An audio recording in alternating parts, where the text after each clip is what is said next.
السلام علیکم ورحمۃ اللہ وبرکاتہ۔ ایک سوال ہے، آپ حضرات بغور سماعت فرمائیں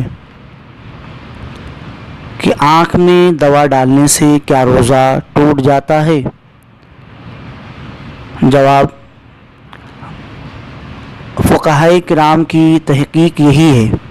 کہ آنکھ میں دوا ڈالنے سے وہ چیز بعینہ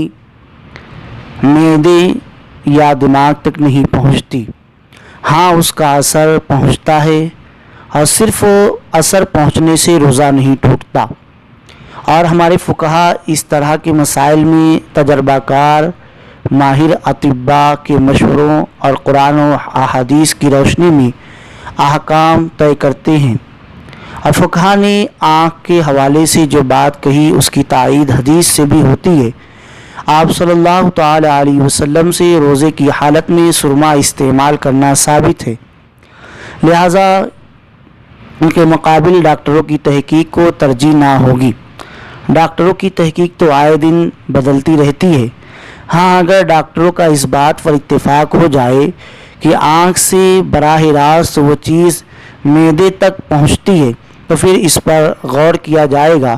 اور اس سے روزے میں نقص آ سکتا ہے۔ اور آنکھ میں دوا ڈالنے سے اگرچہ اس کا اثر حلق میں محسوس ہو تو بھی روزہ نہیں ٹوٹے گا، کیونکہ کئی احادیث میں یہ آیا ہے کہ رسول اللہ صلی اللہ علیہ وسلم نے روزے کی حالت میں سرما لگایا تھا۔ دوسری وجہ یہ ہے کہ آنکھ میں جو دوا وغیرہ ڈالی جاتی ہے وہ ناک کے اندرونی حصے کے ذریعے حلق تک پہنچتی ہے، کیونکہ آنکھوں سے دو راستے ناک تک آتے ہیں۔ یہ منافذ چھوٹے ہونے کی وجہ سے مسامات کے ساتھ ملحق کیے گئے ہیں، اسی وجہ سے احناف اور شوافی کے نزدیک آنکھ منافذ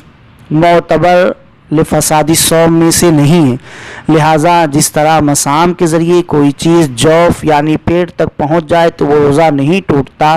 اسی طرح آنکھ کے ذریعے دوا وغیرہ ڈالنے سے بھی روزہ نہیں ٹوٹے گا۔ جو احادیث یہاں پر ذکر کی گئی وہ سنن ابن ماجہ شریف میں موجود ہے، سنن ترمذی شریف میں بھی موجود ہے، واللہ تعالی عالم بالصواب۔